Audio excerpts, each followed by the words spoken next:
오늘은 교회 달력으로 주연절 첫 번째 주일입니다. 주연절은 1월 6일입니다.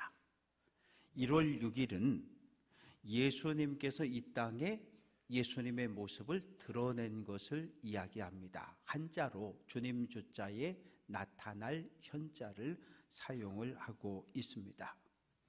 예수님 30세 이전에는 목수로서 가장의 삶을 살아오셨습니다.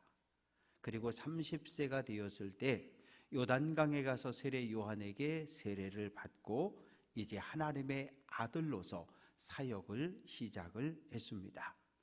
교회는 오늘을 주연 후 첫 번째 주일로 지키고 이 주연절의 색깔은 흰색입니다. 이 흰색은 순결, 거룩, 영광과 기쁨을 상징합니다. 예수님의 부활, 그리고 예수님의 승천, 그리고 마가다락방에 120명이 모여서 뜨겁게 기도하다가 성령을 받습니다. 성령 받은 성도들이 거리로 달려나가 예수는 그리스도, 예수는 그리스도라고 외치기 시작합니다. 3,000명, 5,000명 교회가 막 부흥하고 성장합니다. 그 모습을 유대교와 대제사장은 그만두지를 않습니다. 그래서 교회를 탄압하고 박해하기 시작했는데 가장 앞장섰던 사람이 사울입니다. 베드로와 요한이 체포되었다가 풀려났고 스데반은 끌려가서 사내들인 공회에서 재판을 받고 돌에 맞아 순교를 당합니다. 사도들만 교회에 남고 모든 성도들은 예루살렘을 떠났습니다. 빌립이 사마리아에 가서 복음을 전했는데 사마리아의 교회가 세워졌습니다. 사마리아의 교회가 세워졌다는 이야기를 듣고 베드로와 요한이 내려갔고, 베드로가 사마리아 사람들 머리에 손을 얹고 안수할 때 성령이 임했습니다. 마가다락방에 임했던 동일한 성령이 사마리아 사람 이방인들에게 임하는 것을 보고 베드로는 충격을 받습니다. 왜냐하면 베드로는 하나님은 아브라함의 후손만, 유대인만 사랑하고 유대인만 구원한다고 그렇게 믿었어요. 그래서 성령을 받은 이후에도 동족들만 찾아다니면서 복음을 전했던 사람이 베드로입니다. 루다, 요빠까지 가면서 복음을 전했고, 요빠에 가서는 무도장의 시몬의 집에서 여러 날을 머물며 복음을 전하고 있습니다. 무두장이는 죽은 짐승의 가죽을 가공해서 신발, 가방, 옷을 만드는 사람입니다. 율법은 죽은 짐승의 시체를 만지면 부정하다고 말해요. 베드로가 부정한 사람, 시몬의 집에서 머물고 있는 것, 이것도 이해가 되지 않습니다. 사도행전 10장에는 두 개의 환상이 기록이 되어져 있는데 첫 번째는 고넬료가 본 환상입니다. 고넬료는 로마 군대 백부장, 요즘 말로 하면 중대장이 딱 맞습니다. 이탈리아 사람들로 구성되어진 부대에 100명의 군사를 통솔하는 지휘자였습니다. 사도행전 10장 2절은 고넬료가 경건하여 온 집안과 더불어 하나님을 경외하며 백성을 많이 구제하고 하나님께 항상 기도했다, 이렇게 표현을 하고 있습니다. 유대교로 개종은 하지 않았습니다. 왜? 유대교로 개종하려면 세례를 받아야 하고 할례를 받아야 하고 예루살렘 성전을 방문해서 제사를 드려야 하기 때문입니다.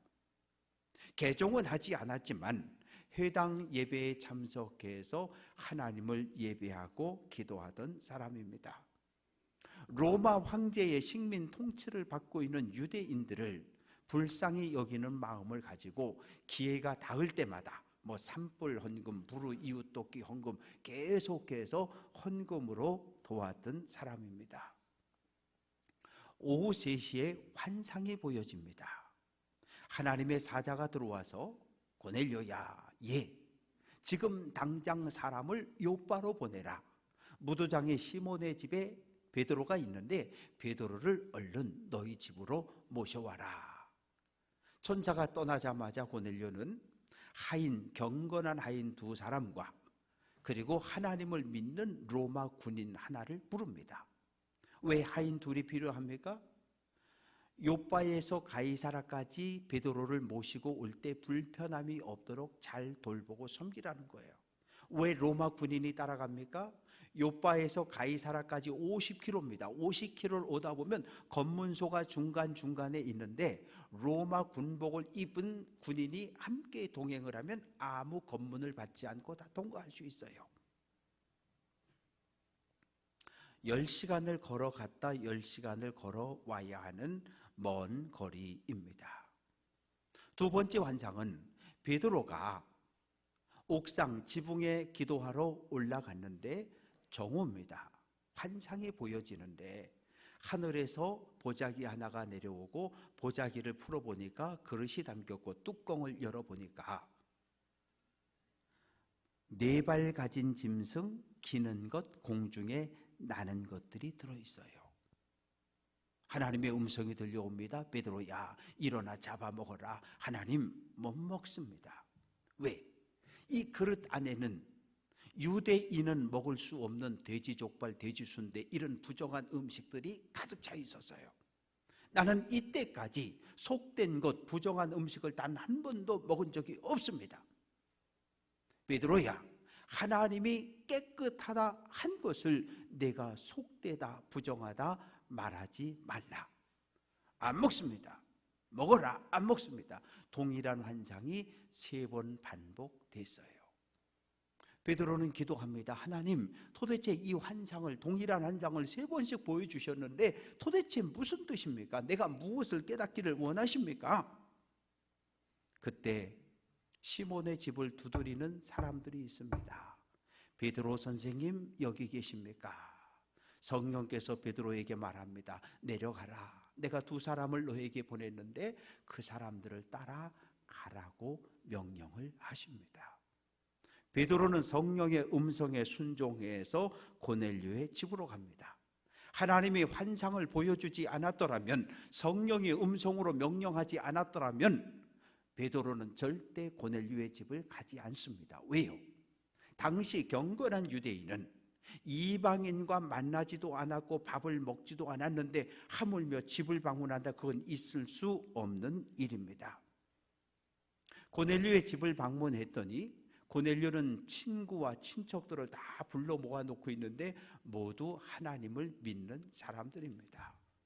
베드로가 문을 열고 들어오자 고넬료가 달려가 엎드려 절하며 무릎을 꿇습니다.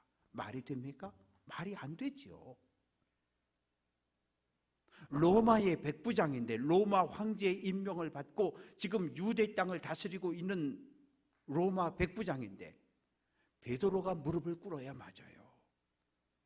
베드로는 고넬료를 일으켜 세우며 일어서라, 나도 사람이다. 사랑하는 성도 여러분, 저는 하나님의 말씀을 전하고 가르치는 목회자로 세움을 받았습니다. 하나님의 종이 맞고 목사가 맞고 일꾼이 맞고 말씀, 성경을 가르치는 선생님이 맞습니다. 그뿐입니다. 여러분은 저를 사랑해 주시면 되고, 제 입술을 통해 선포된 말씀이 하나님 말씀이면 아멘 하고 받아들이면 되고, 그리고 하나님의 말씀을 통해 여러분의 생각과 여러분의 마음과 여러분의 인생을 바꿔 가면 그뿐입니다. 사람이에요. 어떤 경우에도 저는 신의 자리로 올라갈 생각도 없고 올라가서도 안 되고, 여러분들도 마찬가지입니다. 로마 군인은 1년에 한 번 신전을 찾아가 황제는 큐리우스 구원자입니다 라고 고백을 했습니다. 그런 고넬료가 베드로를 집으로 청했다, 설교를 들었다, 그것은 황제를 배신한 행동이 됩니다. 베드로는 설교했고 고넬료의 가족들은 듣습니다. 놀라운 일이 벌어졌습니다. 하나님의 성령이, 거룩한 영이 고넬료와 친구와 가족들 모두에게 임했어요. 베드로는 그제서 깨달았습니다. 아, 나는 지금까지 하나님은 유대인만 구원하고 사랑한다고 믿었는데 내 생각이 틀렸구나. 하나님은 온 인류 모든 민족이 예수 믿고 구원 얻는 것을 원한다는 사실을 깨달았습니다. 오늘 본문은 베드로의 설교입니다. 34절, 내가 참으로 하나님은 사람의 외모를 보지 않는다고 고백을 하고 있습니다. 사마리아 사람들이 안수할 때 성령 받는 것을 보고 부정한 음식이 내려온 그릇을 보고 생각이 조금씩 변했습니다. 왜? 진리의 성령은 진리의 영이기 때문에 진리의 영이 우리 안에 들어오면 우리의 잘못된 생각과 잘못된 마음과 모든 것들을 조금씩 변화시켜 냅니다. 하나님은 민족을 차별하지 않습니다. 베드로는 민족을 차별했지만 하나님은 민족을 차별하지 않아요. 고넬료의 집을 방문했고 성령이 임한 것을 보고 베드로는 분명한 깨달음을 얻습니다. 예수님 이 땅에 오셔서 화평의 복음을 전하셨습니다. 예수님 평화의 왕으로 오셨어요. 도대체 누구와 누구 사이의 평화를 위해서 오셨습니까? 하나님과 우리 사이예요. 우리 온몸에 혈관에 피가 돌아다니는데 이 피떡이라고 있어요. 이것이 돌아다니다가 혈관을 탁 막지 않습니까? 심장으로 올라가는 혈관을 막으면 사람이 죽어요. 뇌로 올라가는, 머리로 올라가는 혈관을 피떡이 막으면 사람이 죽어요. 하나님과 우리 사이에 이 통로가 뻥 뚫려 있어야 하는데 죄가 하나님과 우리 사이를 가로막아버렸어요. 죄가 하나님과 우리 사이를 가로막았으니 육체적으로 살아있으나 영적으로 죽었어요. 예수님은 하나님과 우리 사이를 가로막고 있는 이 죄 문제를 해결하기 위해 이 땅에 평화의 왕으로 오셨습니다. 그러나 메시아의 오심을 기다렸던 대제사장도 바리새인도 평화의 왕으로 이 땅에 오신 예수님을 메시아로 인정하지 않았어요. 도리어 그 예수님을 십자가로 끌고 갑니다.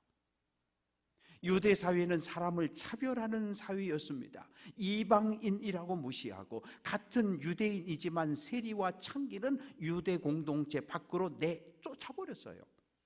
유대 남자는 아침에 일어나면 꼭 하는 기도가 있습니다. 하나님, 여자로 태어나지 않고 남자로 태어나게 하신 것을 감사합니다. 하나님, 이방인으로 태어나지 않고 하나님의 백성 아브라함의 후손으로 태어나게 하신 것을 감사합니다. 유대 사회는 차별이 있는 사회였습니다. 오늘 우리 교회는 어떻습니까? 만약 우리 교회에 차별이 있다면 우리 교회는 하나님이 보시기에 좋은 교회는 될 수 없습니다. 에베소서 2장 14절, 예수는 우리의 화평이라 둘로 하나를 만드사 중간에 막힌 담을 자기 육체로 십자가로 헐었다고 말합니다. 교회 안에 남자와 여자의 차별, 노인과 어린이의 차별, 장애인과 비장애인의 차별, 한국인과 다문화 가족 사이의 차별이 존재하면 안 돼요. 왜? 예수님은 모든 차별과 담을 무너뜨리기 위해 십자가를 지고 죽고 부활했기 때문입니다. 예수님은 참 사람으로 이 땅에 오셨어요. 빌립보서 2장 7절, 오히려 자기를 비워 종의 형체를 가지사 사람들과 같이 되셨다고 말합니다. 사람의 모습으로 이 땅에 오셨는데 자기 스스로를 보호할 힘과 능력이 1도 없는 어린 아기의 모습으로 오셨어요. 배고팠고 피곤했고 그리고 눈물을 흘리셨습니다. 예수님은 30세 이전에 그 어떤 능력도 행하지 않았어요. 요단강에 가서 세례 요한에게 세례를 받았을 때 하늘이 쫙 열리고 하나님의 성령이 비둘기같이 예수님에게 내려왔습니다. 38절, 하나님이 나사렛 예수에게 성령과 능력을 기름 붓듯 하셨다. 성령 받은 예수님, 그때부터 메시아의 사역을 시작하십니다. 질병으로, 장애로 고통받는 많은 사람들을 치유합니다. 성경이 기록되던 시대 모든 질병, 모든 장애는 죄의 결과로 생각했어요. 병에 걸렸다 하나님께 죄를 지어서 벌 받은 거야. 장애를 가졌다 하나님께 죄를 지어서 벌 받은 거야. 요즘도 그렇게 생각들 할까요? 그렇지 않아요. 오늘날 모든 사회는 통계적으로 10%의 장애인이 존재한다고 합니다.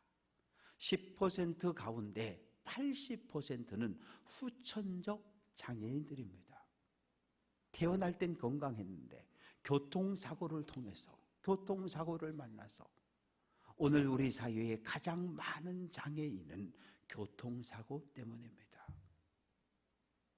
그리고 어미의 태중에서 장애를 갖고 나오는 아기들도 있는데 요즘 우리가 그것을 네가 죄를 지어서 하나님께 벌을 받았다, 우리는 그렇게 생각하지 않습니다.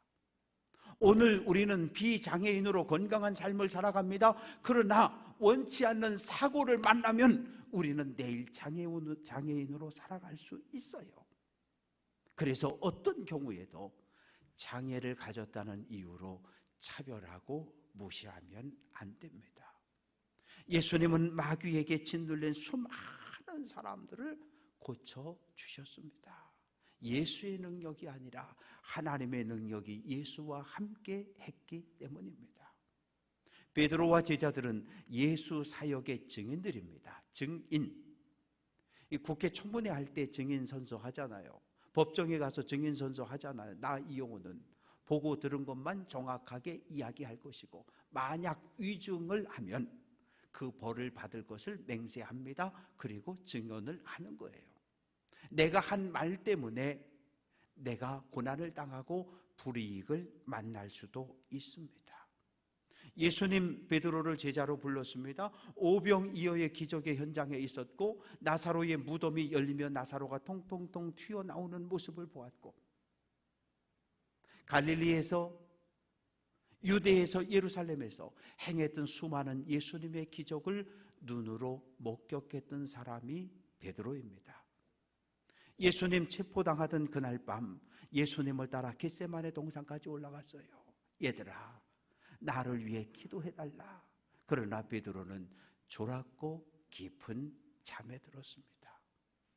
예수님 체포당할 때 다른 제자들은 다 달아났지만 베드로는 그래도 내가 수제자인데 멀찍이 예수님을 따라갑니다. 예수님 재판받는 모습을 멀리서 구경하고 있는데 계집종들이 와서 이야기합니다. 너 예수의 제자지, 너 나사렛 예수와 함께 있었지, 너 목소리가 똑같아. 그때 베드로는 뭐라고 이야기합니까? 마태복음 26장 74절, 베드로가 저주하며 맹세하여 이르되 나는 그 사람 예수를 알지 못한다. 나 예수와 아무 관계가 없다고 스스로 선언합니다.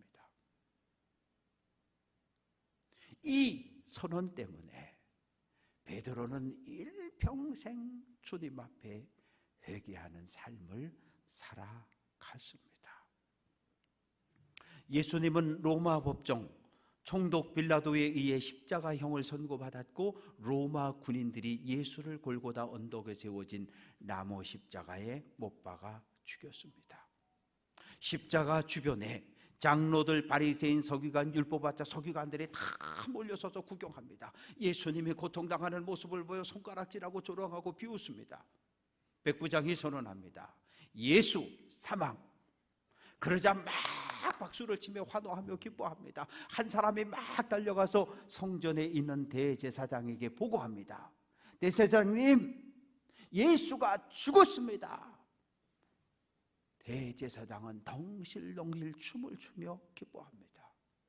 어둠이 빛을 삼켰고 사탄이 승리했습니다. 예수님 고통당할 때 하늘 아버지는 침묵합니다. 하나님을 가장 많이 사랑한다는 대제사장, 예수의 오심을 기다렸던 바리새인, 그들은 예수를 십자가에 못 박아 죽였어요. 그러나 하나님의 판단은 사람의 판단과 달랐습니다. 하나님은 새로운 아침을 준비했는데 부활의 새벽입니다. 예수님 다시 살아났습니다. 40절 하나님이 사흘 만에 다시 살렸다. 하나님은 부활의 새벽을 준비했고 부활한 예수님 두려움에 떨며 숨어있던 제자들을 찾아오십니다. 너희에게 평강이 있으라. 베드로야 내 양을 먹이라며 다시 사명을 맡겨주십니다. 그때부터 제자들은 복음의 증인으로 살아갑니다. 사도행전 16장 31절 주 예수를 믿어라. 그리하면 너와 내 집이 구원을 얻는다. 얼마나 공평한 복음입니까? 예수만 믿으면 된다는 거예요. 여러분 천국 가려면 대학 졸업장이 있어야 돼요. 그 순간 우리 교회 절반 이상은 천국 못 가요. 여러분 천국 가려면 34평 아파트에 살아야 돼요. 그러면 많은 사람들이 천국 못 가요. 천국 가려면 머리끝부터 발끝까지 건강해요. 그러면 거의 대부분 천국에 못 갑니다. 그런데 예수를 믿으라는 거예요. 십자가에 죽고 부활한 그 예수를 내 인생의 주인으로 영접하면 구원의 문이 열리고 천국에 들어갈 줄로 믿습니다. 이보다 공평한 소식은 이 땅에 존재하지 않아요. 얼마나 공평합니까? 모든 사람들이 장애인이나 비장애인이나 건강하거나 병들었거나 나이가 많거나 적거나 아무 상관이 없어요. 모든 사람에게 기쁜 소식입니다. 부활한 예수님, 오늘 우리에게 어떤 분이실까요? 42절 하나님이 예수님을 살아있는 자와 죽은 자의 재판장으로 정했다라고 말합니다. 예수님 우리의 재판장이셔요. 예수님 오늘 밤 내 영혼을 부르시면 나는 하나님 앞에 가야 합니다. 히브리서 9장 27절 한 번 죽는 것은 사람에게 정해진 것이요 그 후에는 심판이 있다. 하나님의 심판대 앞에 서야 해요. 예수님 저 35년 동안 목사로 살았어요. 기도해서 병든 사람 병도 고쳤고 기도했더니 방언도 터지고 저 그래도 나름 성실하게 선한 목자로 지금까지 살아왔어요. 상 주세요. 저는 그렇게 주장할 수 있잖아요. 마태복음 7장 23절 내가 이 영혼 너를 도무지 알지 못한다. 불법을 행하는 자들아 내게서 떠나가라. 예수님의 선언이 떨어지면 저는 어둠 속에 떨어져 슬피 울 수밖에 없습니다. 부활한 예수님을 주님으로 고백했지만 우리는 날마다 죄의 유혹에 넘어지고 쓰러지는 사람들입니다. 우리 자신들을 돌아보십시다. 내가 정말 은혜 받았던 때가 언제였습니까? 20대에 은혜 받은 사람들이 있어요. 30대에 은혜 받은 사람들이 있고 40대에 하나님의 능력을 경험한 사람들이 있습니다. 그런데 오늘 지금의 모습은 어떻습니까? 20대 때 받은 은혜 가지고 지금까지 그대로 살고 있는 성도들이 있어요. 30대, 40대 때 경험했던 그 은혜 가지고 그대로 사는 사람들이 있어요. 신앙이 성장한 겁니까? 아니요. 멈추어 있는 거고 침체하고 있는 거예요. 왜? 20대, 30대, 40대에 성령 받고 예수 믿었으면 30년, 40년 지나갔으면 우리들의 믿음이 그리스도의 분량에 충만할 정도로 믿음이 쫙 자라갔어야 되는데 믿음이 20대, 30대, 40대 멈췄어요. 그리고 그때 그 경험을 가지고 나도 옛날에는 열심히 신앙생활 했는데 지금 신앙생활 제대로 안 한다는 거잖아요. 그게 오늘 우리의 연약함이고 우리의 문제입니다. 사랑하는 성도 여러분, 날마다 성령 충만함을 구하고 부르짖는 성도 되시기를 주님의 이름으로 축원합니다. 우리 모두는 예수 부활의 증인으로 부름을 받았습니다. 변해야 돼요. 성령을 받았다? 변해야 돼요. 술 마신 사람하고 안 마신 사람하고 달라요. 일단 술을 마시면 적당히 마시면 얼굴이 발그레해지고 평소에 말이 없던 사람이 말이 많아지기 시작해요. 왜? 술 때문에, 술의 영향력.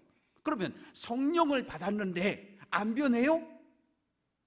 성격이 안 변한다고요? 그러면 그 하나님은 힘없는 가짜 하나님을 믿는 거지요. 창조주 하나님, 능력의 하나님은 내 머리끝부터 발끝까지 내 생각과 마음과 잘못된 모든 것을 바꿔내는 능력의 하나님이신 줄로 믿습니다. 그래서 우리가 20대 때 성령 받은 거 자랑할 필요 없어요. 20대는 괜찮아요. 30대 때 성령 받은 거 자랑할 필요 없어요. 오늘 내가 성령 받은 사람으로 거룩한 믿음의 길을 달려갈 수 있는 귀한 성도 될 수 있기를 주님의 이름으로 축원합니다. 내가 변해야지. 변한 내 모습을 보고 사람들이 예수를 믿지. 예수 믿는다는데, 성령 받았다는데, 직분 가졌다는데 말하고 행동하는 거 보면 도대체 그 말과 행동 속에 예수를 찾아볼 수가 없어요. 그러면 아무도 나보고 예수 안 믿어요. 예수 믿으면 나처럼 변할까 무서워서 예수 안 믿고 교회 안 와요. 하나님의 은혜를 받았고 하나님의 사랑을 받았으면 이제 흘려보냅시다. 하나님의 사랑이 필요한 사람들에게 하나님의 사랑을 흘려보내고, 기도, 중보 기도가 필요한 사람들에게 중보 기도를 흘려보냅시다. 예수님이 성령을 받고 하나님의 능력을 행한 것처럼 우리도 성령 충만해서 어두운 이 땅에 빛을 발할 수 있는 능력 있는 성도들 될 수 있기를 주님의 이름으로 축원합니다.